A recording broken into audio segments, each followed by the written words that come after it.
la mia. Biggest coconuts from the coconut tree, yeah. Biggest coconuts that you ever seen. Biggest coconuts from the coconut tree, yeah.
The southern shore between Pagham Harbour in West Sussex and Poole Harbour in East Dorset is one of the most diverse around the British coastline.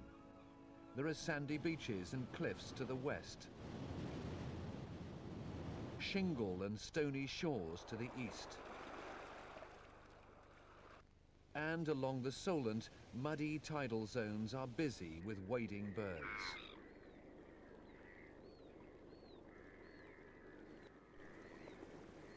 But it's the harbours and estuaries that so spectacularly increase the diversity of life along this shoreline. This is Pagham Harbour in West Sussex. It hasn't been navigable for several hundred years and is now a nature reserve in the care of West Sussex County Council. A paradise for wading birds, it's of international significance, particularly in winter. Grey plover and ringed plover work the patches of standing water. Small invertebrates, including ragworm, make juicy morsels for all manner of birds with the right beak for the job.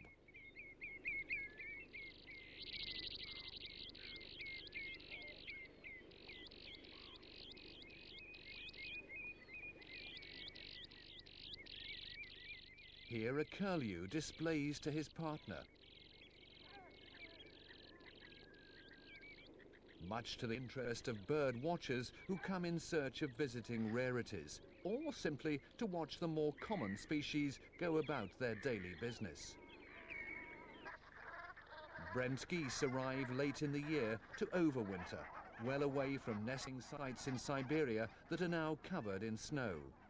2% of the world population come to the Pagham area. Each day they will graze the surrounding grasslands until spring heralds a return to their summer breeding grounds. When the tide is in, the geese will feed on the water, joined by overwintering ducks, pintail, widgeon and shoveler.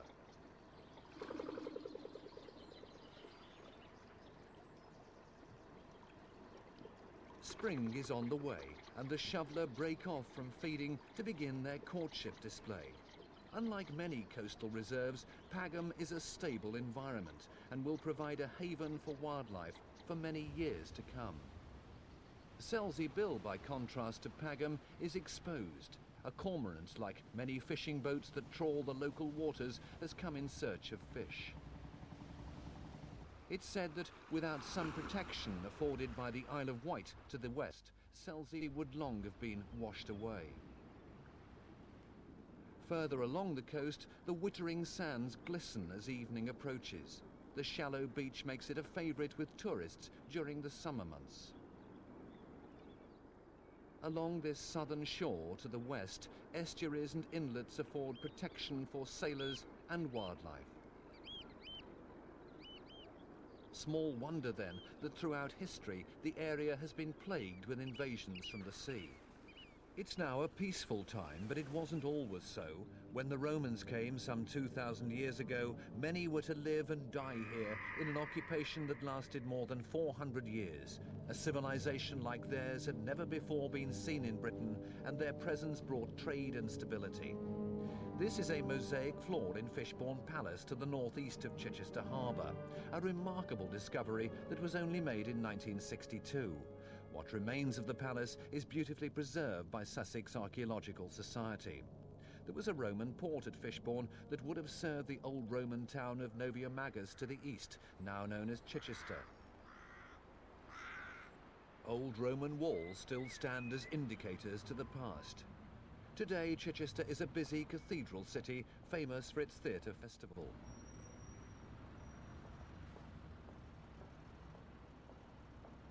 The cathedral's history begins at Selsey when, in 681, Wilfrid, Bishop of York, was granted land to build a cathedral. It was the Normans who moved the location to Chichester, building on the site of the old St. Peter's Church, which was incorporated into the cathedral. Its central location makes it the focus of the city. Also to the north of Chichester Harbour is Bosham. This was once the principal port of Sussex and is featured in the Bayeux Tapestry, as it was from here that King Harold sailed to Normandy. Bosham Church is Saxon in origin and is one of the oldest in the country. King Canute is thought to have had a palace where the church now stands, his daughter being buried there. Local Bosham history claims that Canute commanded the tide back here to demonstrate that he was simply a king, and as he anticipated, the tide came in. A similar claim is also made by Southampton. Marauding Danes are said to have come up the creek and made off with a bell from Bosham Church. The weight must have been too much for them as they sank while sailing through Chichester Harbour. Across Bosham Channel is Chidham, an agricultural area set on a prominence that juts south into the harbour. Throughout history, Chichester Harbour has been colonised by Romans, Saxons and Normans and plundered by Danes. All will have arrived by sea. Today it's home to fishermen and people who sail for pleasure, and their needs must be carefully balanced against the needs of the wildlife. Thorney Island is the most westerly of the three peninsulas that divide Chichester Harbour. In the hands of the military, it has limited public access, which is much to the advantage of wild birds.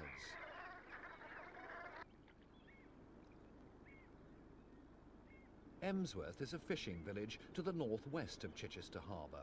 It once had a thriving oyster fleet, but pollution of the beds and several deaths from food poisoning put paid to that.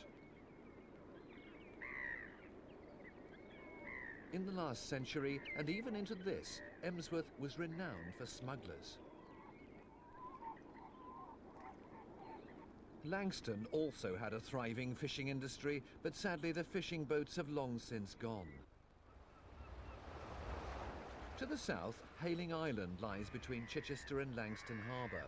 Fishermen are here now, but in summer this southern coastal beach will be busy with holidaymakers. To the west, Hayling provides shelter for houseboats in Langston Harbour. Sea kale grows upon the shingle beach that runs along the harbour channel entrance. Behind the beach, a sandy dune system is more fragile, but where the soil is stabilised by plant growth, many wildflowers grow.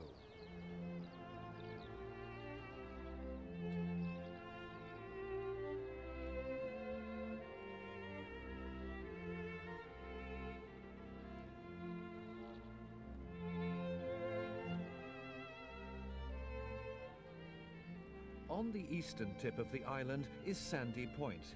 Here there's a nature reserve with limited public access.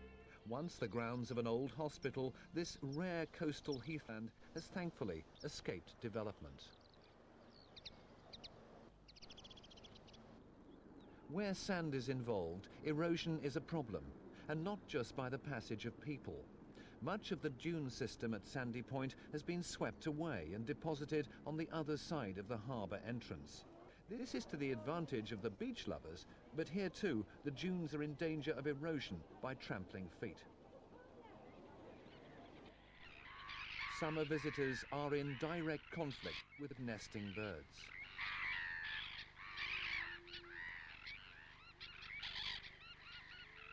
But thankfully, there are islands in Langstone and Chichester Harbour that are kept free of people, to the benefit of nesting black-headed gulls and much rarer terns visiting from Africa.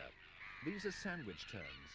The tern colonies to be found nesting in these two harbours are of national importance.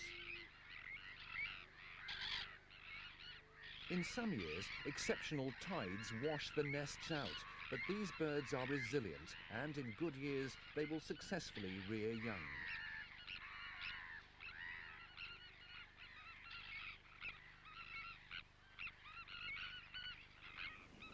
During the summer months, the harbours are busy with yachts.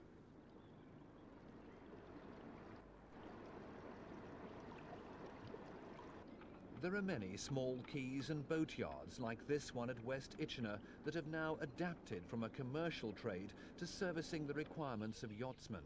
Appropriately, the local church at West Itchenor is St Nicholas, the patron saint of sailors.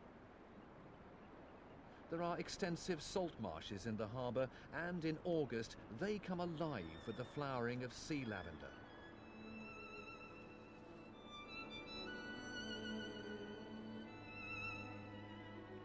Langstone Harbour is in close proximity to Portsmouth.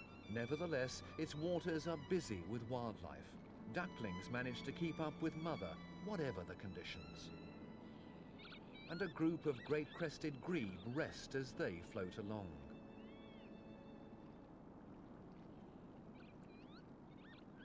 In the north of Langstone Harbour is Farlington Marshes, a surprisingly wild area considering its close proximity to one of the most densely populated areas in Britain.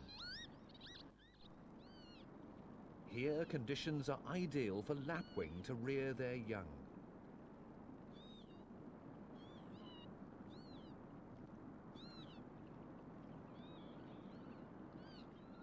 Since reclamation some 200 years ago, this meadowland has been preserved by grazing. It was originally left undeveloped to provide a place to keep livestock so that Portsmouth residents could have fresh meat. Cattle are kept here now in order to maintain this nature reserve. It all looks friendly enough in the summer, but in winter this exposed area is nothing short of a wilderness. Here again graze internationally significant numbers of Brent geese and other overwintering species. At -13 degrees, the birds sit to feed in order to conserve energy.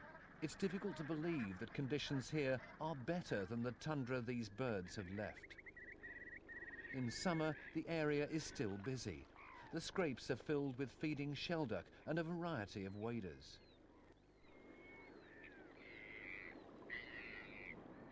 Portsmouth and its harbour lie to the west. The city was first granted a charter in 1194 by Richard I, who ordered a dock to be built. 18 years later, King John surrounded the dock with a sturdy wall. The city was badly damaged during the Second World War, but the area known as Old Portsmouth survived the bombing. The Round Tower guards the entrance to Portsmouth Harbour. It was erected during the early part of the 15th century. Along with the sea wall and the square tower, it made up the first of Portsmouth's sea defences. Originally, a chain between the Round Tower and a tower on the opposite side protected the harbour entrance. Gosport was the home of the submarine base, but this is now a museum. Gosport, historically, is the traditional supply depot for the dockyard. To the north of Portsmouth Harbour is Porchester Castle, built on an important defensive site that has been occupied since Roman times. The impressive keep and walls were built by Henry I, and Richard II incorporated a palace into the bailey. During Napoleonic times, the castle was used to house French prisoners. Follow on up Porchester Channel and it leads to Fareham Creek. This was traditionally a boat-building area, but today it makes an ideal mooring for yachts.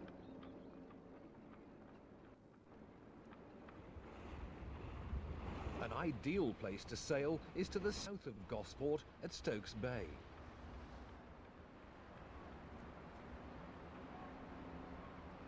A warm summer's day with a good breeze offers an opportunity to get out on the water in comparative safety.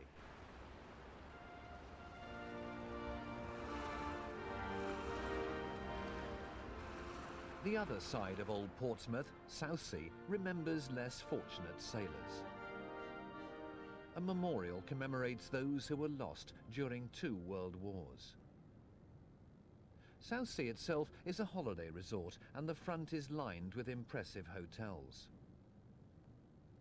In 1545, Henry VIII watched from Southsea Castle as the French fleet sailed into the Solent. His flagship, the Mary Rose, sailed to confront them, capsized and was lost. Much later, a series of forts were built off Spithead, and these, with Southsea Castle, protected the entrance to Portsmouth Harbour. Further along the coast, to the west of Southampton Water, is Calshot Spit, a finger of shingle that extends some 3/4 of a mile into Southampton Water. Here, another of Henry's forts is to be found, Calshot Castle. It's impressively fortified. There's also a moat and steep beach to contend with. The castle was built from stone supplied from Beaulieu and Netley Abbey after the dissolution of the monasteries. Calshot is now an activities centre where people might learn a variety of water sports.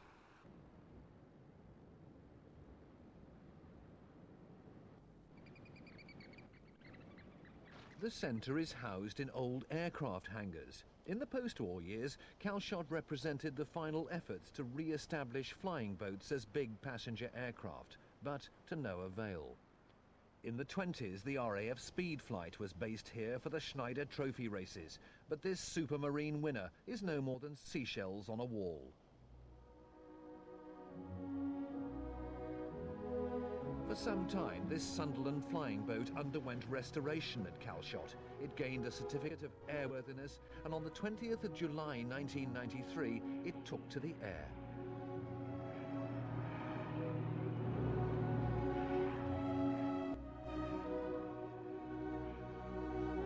The last operational Sunderland left England forever, destined for a museum in Florida.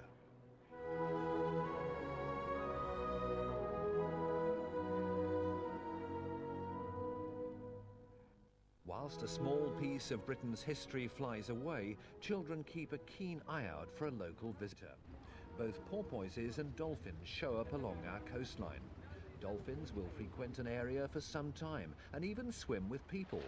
But it's the smaller porpoise, darker in colour, that is most frequently seen.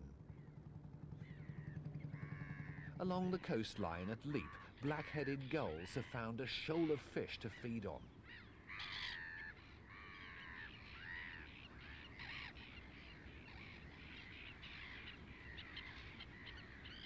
Common terns make use of a shingle spit to court and mate.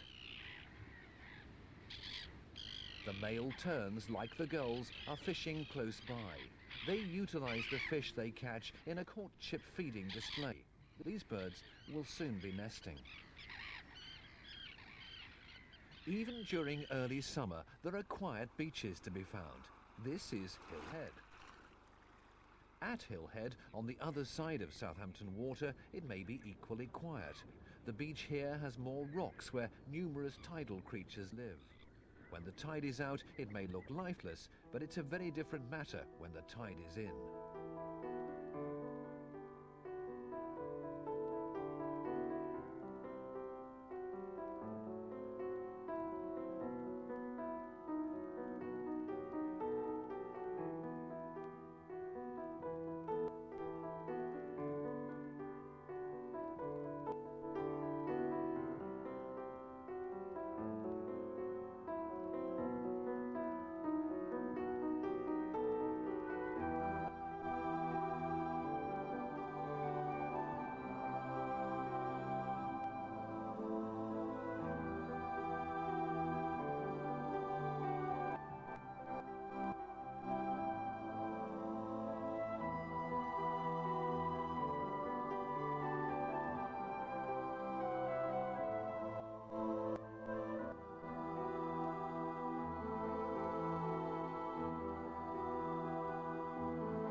At Stubbington and Leon Solent, windsurfers make the most of the breeze. Hidden amongst seashells at low tide, there's a reminder of the distant past. These are fossilized shark's teeth. They've been washed from the mud of the Bracklesham beds, where they've lain for more than 45 million years.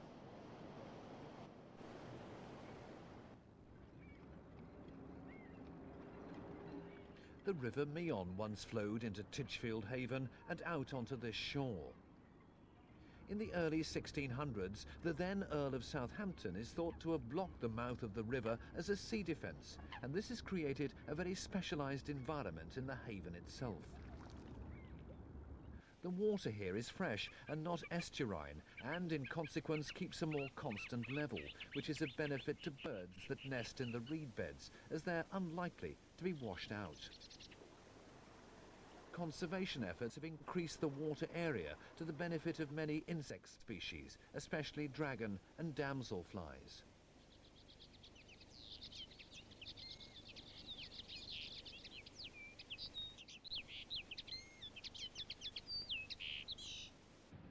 Titchfield is the lost port of the River Meon. Once barges unloaded stone here from the Isle of Wight. The beautiful church of St. Peter's is very old, dating back to the late 7th century. Follow the Meon upstream and it leads to Titchfield Abbey. Richard II is thought to have stayed, and in 1445 Henry VI married Margaret of Anjou here. After the dissolution, the abbey was replaced by the present Place House. Both Elizabeth I and Charles II visited, and possibly William Shakespeare, who was under the patronage of the owner, the 3rd Earl of Southampton. Along the coastline to the west, the shore is bordered by agricultural land, and this is unlikely to suffer development. Warsash on the Hamble River was once famous for lobster and crab. Now, like Hamble Village across the river, it is the domain of yachts and motorboats.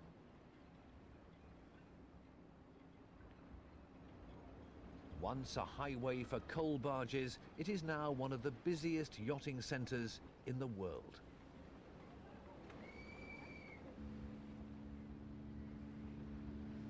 However, the further up the Hamble you go, the more tranquil it becomes. Flanked by oak woodland, it's easy to see why, in days gone by, this was an important boat-building area. Hamble Country Park is now a nature reserve.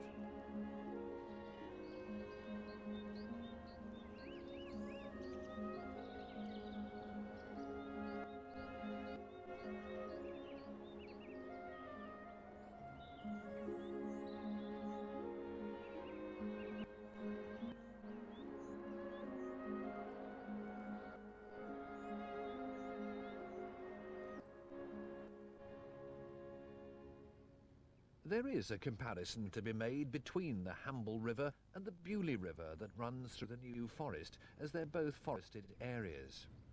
Exbury and the Bewley estate provide similar oak woodland along the river banks. Buckler's Hard is the most famous of all the old boat-building villages, relying for much of its wood on the Bewley estate. Many vessels that fought against the French in Nelson's day were built here. Bursledon on the Hamble River is still busy with small boatyards. The old church at Bursledon, St Leonard's, commemorates several local shipwrights, and some lie buried in the churchyard. Vikings, Saxons and Danes all raided along the river, and wrecks of various vessels lay buried in the river's mud. Daniel Defoe once worked in a boatyard here, and Bursledon is credited with the building of the Elephant, Nelson's flagship at the Battle of Copenhagen. The most famous of all Nelson's flagships sits in Portsmouth Dockyard, HMS Victory. She was already a veteran of 3 wars and 4 major battles when Nelson fought in her at the Battle of Trafalgar. Still a fully commissioned ship, she flies the flag of the Commander-in-Chief, Naval Home Command. HMS Warrior is also in the dockyard. Built with a unique combination of armour plate and iron hull, she's a transition from sail to steam power. Portsmouth was originally a boat-building centre. Mary Rose was built here. great Tudor navies, ships that fought during the Napoleonic Wars, and the fleets of the two great world wars have all sat in these protected harbour waters. Although Britain's naval dominance is now diminished, ships still sail from Portsmouth to trouble spots throughout the world. If Portsmouth's home to the Royal Navy, then Southampton is home to the Merchant Navy. The liners have nearly all gone now, but the QE2 leaving port and sailing down Southampton water is still a magnificent sight. At Netley, all that remains of the Royal Victoria Military Hospital is the impressive chapel. The hospital once tended the wounded from the Crimean and First World War and was still in use for some time after the Second World War. Men were disembarked direct from Southampton water. Netley Castle looks imposing, but it's really no more than a large house in the style of a castle. It is, however, built on the site of another of Henry VIII's forts. Altogether more glorious is Netley Abbey. Founded by Henry III in 1239, it was occupied by a group of Cistercian monks from Beaulieu. After the dissolution, it fell into disrepair, and during the 18th century, Southampton builders were making off with its fine stone. That is, until a certain Mr. Taylor was killed by masonry as he supervised demolition. An accident or an act of God, whatever the case, it put paid to the vandalism, and the ruin still stands. Southampton water on a fine day is a good place to sail a small yacht.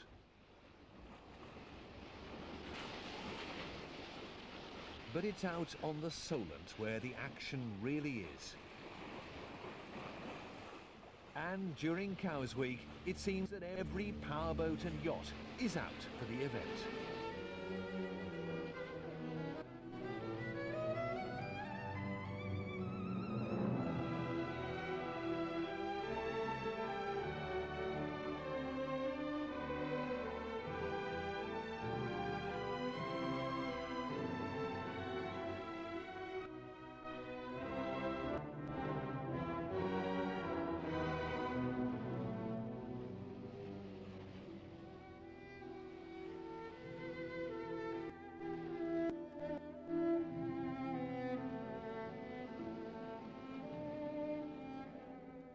September now, and many yachtsmen will soon be taking a winter's break, but this crew is making the final preparations for an epic voyage.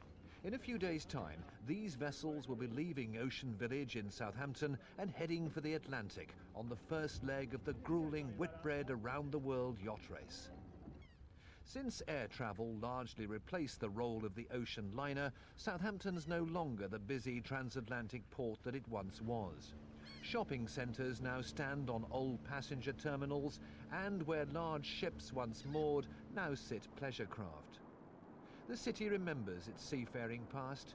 The Mayflower Memorial commemorates the sailing of the Pilgrim Fathers, and there are others that recall those who've been lost at sea.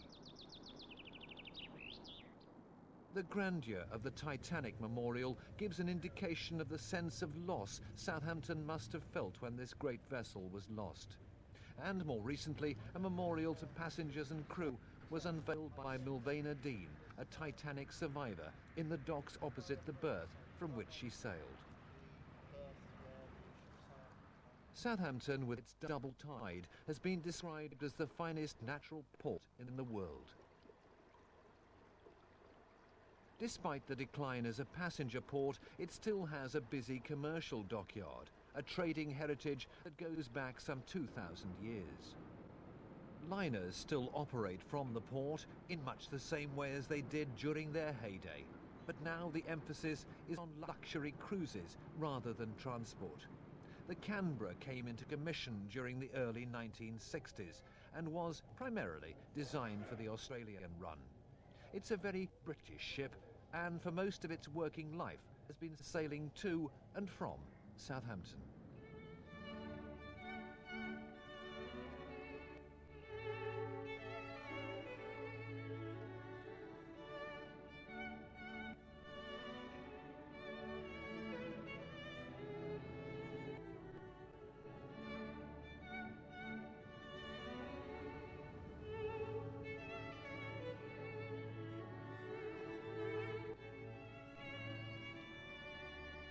When the Romans first arrived, they set up a port on the river Itchen at a place they named Clausentum.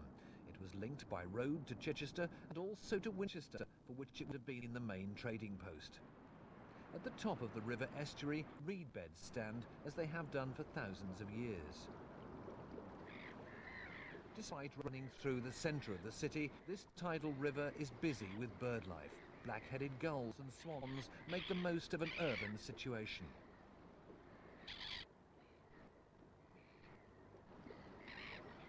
As the river runs its course, it widens to form an estuary. A section of this delicate habitat has now been designated a nature reserve, and there are rich pickings for waders that come to feed on the mud when the tide is out.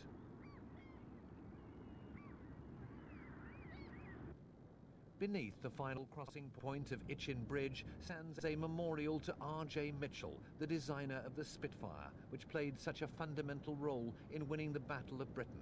The aircraft was built close by.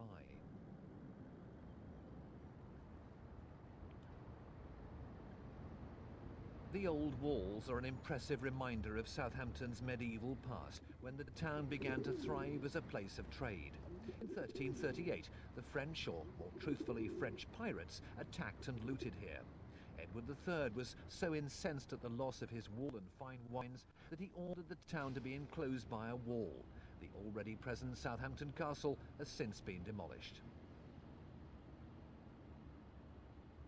The sea once came right up to the walls along the south and west of the town. The area was said to be very scenic, especially looking across to the New Forest. But things changed around 1840 when the Docklands developments began. Much of the old fortification is still in evidence. The old wool house was used to incarcerate French prisoners during the Napoleonic Wars.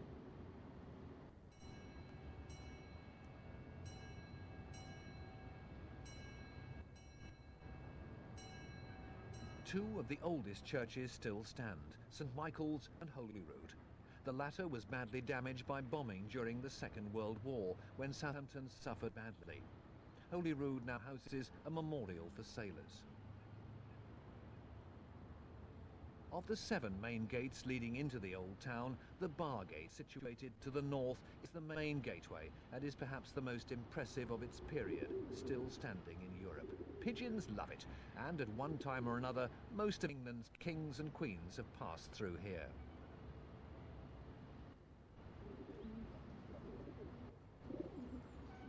Southampton has many reminders of an ancient past. Not the least of which is the area around what was once West Quay, from whence the Pilgrim Fathers sailed, and the West Gate, through which some of Henry V's men marched on their way to Agincourt. Despite the traffic noise and graceless pylons that stride out across the estuary, the Lower Test Nature Reserve, west of Southampton, is an important haven for wildlife. Hairy buttercup, tolerant of winter flooding, grows in profusion, and a short distance upstream, water meadows remain traditionally managed.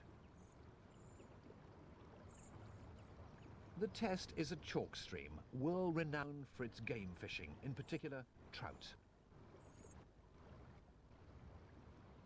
The water meadows are fed by the nutrient-rich river during winter flooding, and traditional methods of grazing and hay cutting encourage wildflowers, specific to a habitat that elsewhere is in general decline. Some are sensitive to fertilizers, and although once widespread, are now far less common.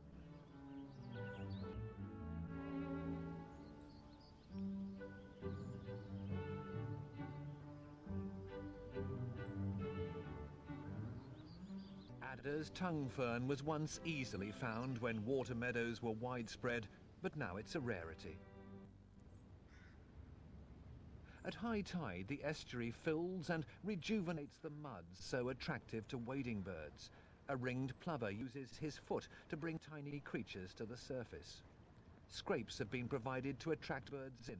They're exceptionally busy in winter, and the site is of national significance. During the summer months, many birds will rear their young here.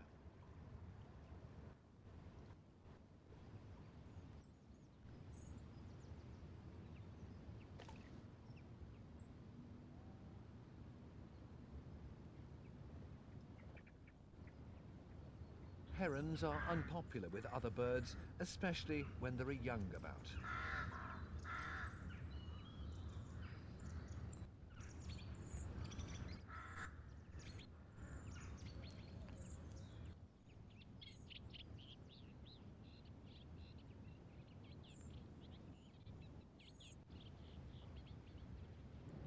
To the south, much of the western shoreline of Southampton Water is busy with the petrochemical industry.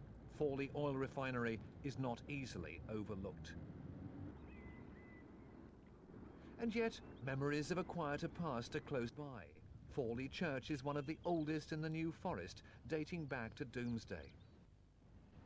Despite the industrial nature of the area, pockets of natural beauty still survive. On one industrial park, a variety of orchids grow. It was at Hythe that air craftsman Shaw worked on a marine engineering project, trying to submerge his past as Lawrence of Arabia. Recently, Hythe has expanded, but the centre's lost none of its waterside village appeal. The old pier has a unique railway system. Daily people ride out and take the ferry to workplaces in Southampton. Hythe has played an important role in both aviation and marine technology, but today things are quieter. As Southampton Water approaches the Solent, it enters one of the busiest shipping lanes in the world. To the west, the shoreline skirts the southern borders of the New Forest and remains quite unspoilt by development. Occasionally, rare visitors are sighted, like this hoopoe. The Beaulieu River provides many quiet areas suitable for waders and nesting birds. This coastal area is part of the Beaulieu estate and, in consequence, is well protected. Where access is restricted, thrift happily grows, free from the threat of trampling feet. Sea campion, a cousin of bladder campion, grows profusely. Short stems protect the flowers from strong coastal winds, which small insects defy in an act of pollination. Needs or Point at the base of the Beaulieu River is home to a large colony of black-headed gulls. Although a common species, nesting sites are few and far between.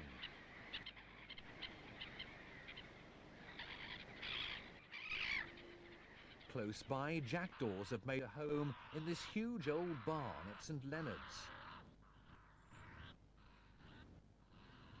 Originally, it was the grange of Beaulieu Abbey. In the past, the monks would have worked the surrounding fields. Now, a newer barn stands inside. The New Forest soil is generally too poor for agriculture, but in the south, there's a band of fertile land that has been farmed for centuries. These old meadows provide an ideal habitat for nesting lapwings. Travelling west, it's difficult to believe this land was once industrial, with an iron and smelting industry to service Butler's Yard, and also a brickworks. Today the area is serene and peaceful, and this saltmarsh shore is now a haven for seabirds, including another black-headed gull colony.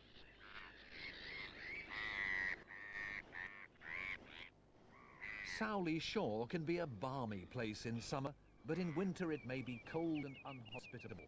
None of which seems to deter the ducks, geese and waders that rely so heavily upon this place for their winter feeding grounds.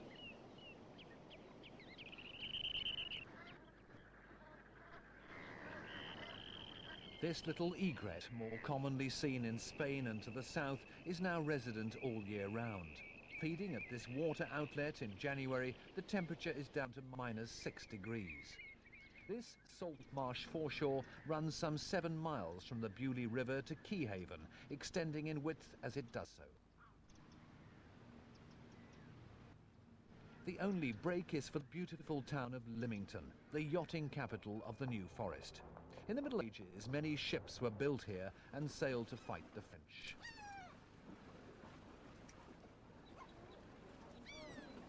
In the last century, plans were made for a huge docklands locally, but trade passed to Southampton, and Lymington was left in relative tranquility.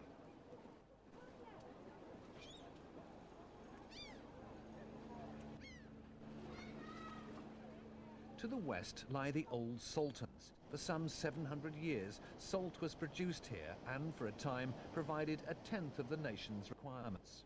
In the mid-1800s, a salt tax destroyed the industry, and now it's an ideal place to learn to sail.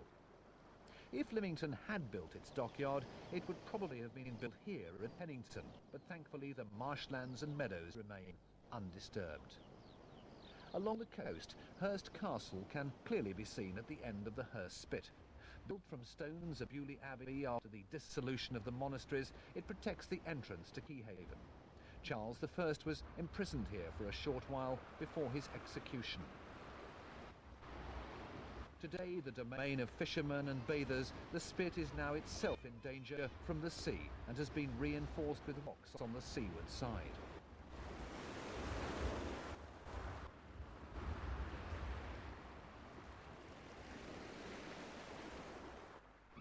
To the north, this broad coastal marshland is also protected by the Spit, and a substantial reed bed provides an important habitat for bird life.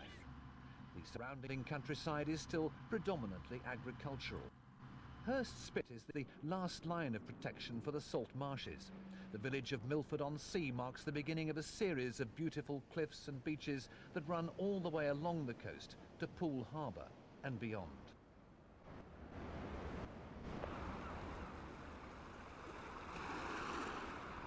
At Highcliffe, the muddy cliff face is gradually sliding away, and several properties have been lost to the sea. This coastal erosion has exposed the Barton Beds, which run from the Hordle Cliffs to Highcliffe. The sliding mud delivers 40-million-year-old fossils to the present day. Mostly seashells, they would have been a good deal more colourful when they lived than these washed-out remains. The beaches that border the southwest of the New Forest remain largely unspoilt. Even at the height of the tourist season, they're often quiet.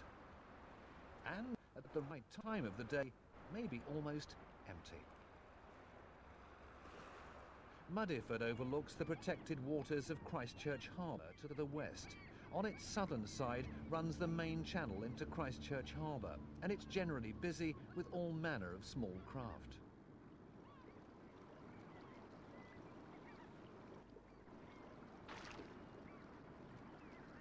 Muddyford Quay presents an old-world charm that defies the onslaught of visitors. Lobster pots and fishing vessels give the place a timeless quality. Like Hengistbury to the south, it's seen its fair share of smugglers. On its southeast side, the harbour entrance is protected by a sandbar that runs into Hengistbury Head. Hengistbury itself is named after a Saxon king. The area is known to have been occupied in prehistoric times, and earthworks show it to have been an ancient fortress. Christchurch Harbour once provided a home for the rare natterjack toad. Sadly, it disappeared from the area, but in recent years it's been reintroduced by conservationists and is now doing surprisingly well. To the north side of the harbour are a series of marshes that include Stanpit. Here ponies roam free, reminiscent of those in the New Forest. This grazing area and nearby reed beds provide a quiet haven for wildlife in a busy harbour.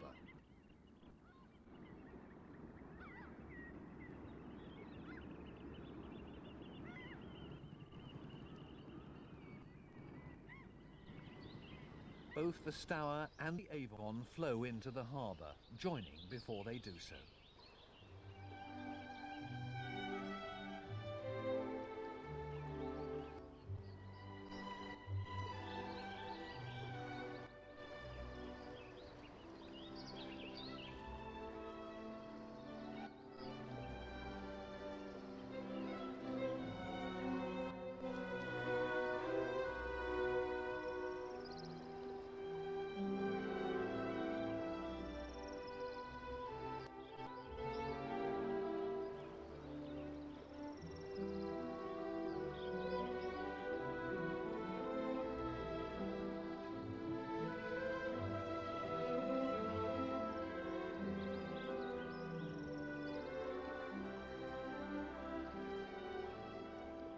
Almost at the point where the two rivers meet stands Christchurch Priory. There was a monastery here.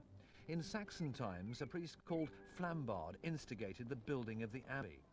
Legend has it that a strange workman helped with the building, accepting neither meals nor payment. A short wooden beam was miraculously made to fit. Other workmen soon began to believe that they had been helped by the carpenter's son himself. Hence the name, Christchurch.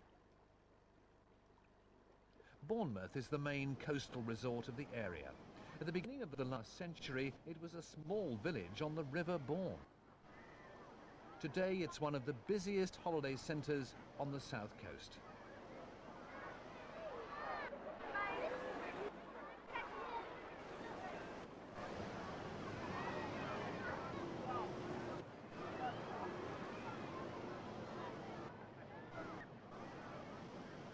To the west of Bournemouth is Poole Harbour. Set like a jewel in the beautiful Dorset countryside, it's said to be the largest natural harbour in the world and has a tidal system that maintains 16 hours of high water a day. No wonder it's attracted attention. Occupied by Romans, sacked by both Danes and Vikings, and once a haven for pirates of international repute. Poole's prosperity was originally founded on legitimate trade with Newfoundland and the export of near-perfect china clay that is still extracted in the area. It is, however, most famous for its pirates, the most renowned of whom was Harry Payne, who created so much trouble for France and Spain that in 1405 they sent a combined force and ransacked the undefended town.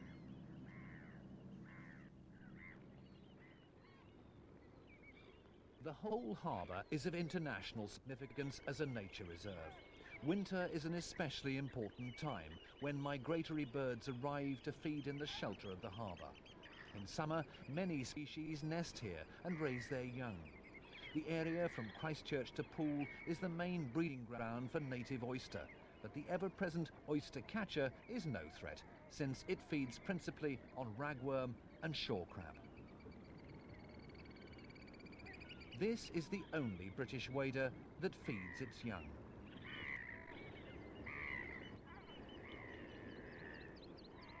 There are 5 main islands in the harbour, of which Brownsea is the largest.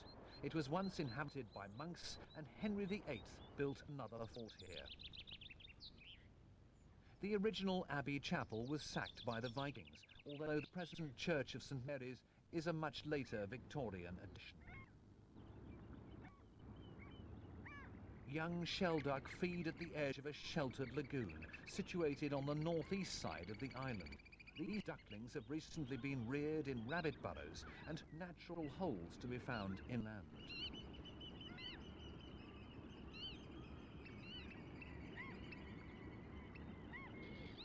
Artificial islands have been built on the lagoon for the benefit of birds, in particular terns, but many other birds make use of them.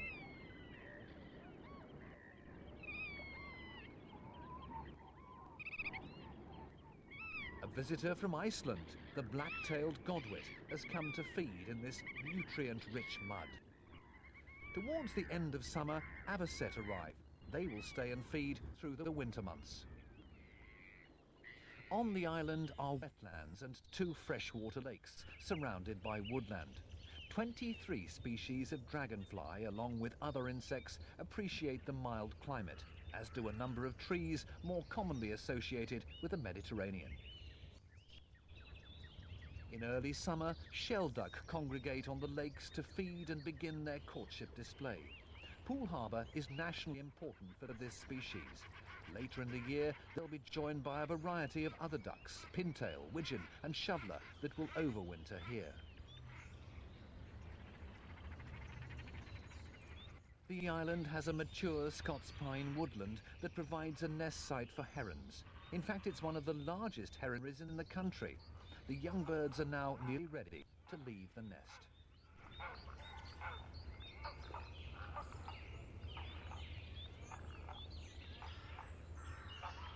These pines are just one aspect of this nature reserve managed by the Dorset Trust for Nature Conservation. Brownsea would seem to have everything. It has an outstanding geographical position and a wide variety of habitats for such a small area. There is one species that relies heavily upon the pine woods here, and it requires careful management: the red squirrel. This beautiful animal is extinct in the south of England in all but a few places. As an island, Brownsea protects it from invasion by the more garrulous grey squirrel. The red is more shy than its American cousin, and conditions here suit it perfectly.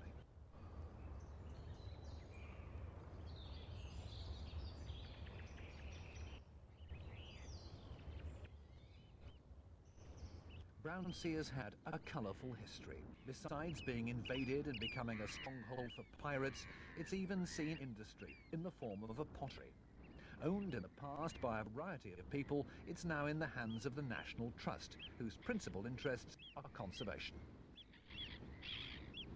The height of summer now, and the black-headed gulls have their young. It's a busy time keeping them all fed.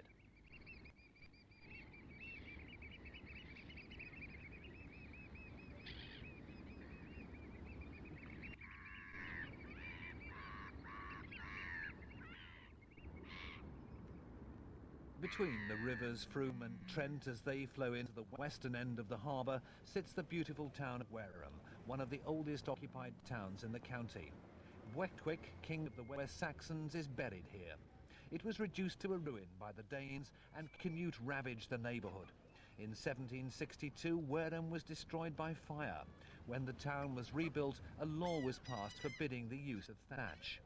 Across the River Frome to the east lies Purbeck, an area of outstanding natural beauty.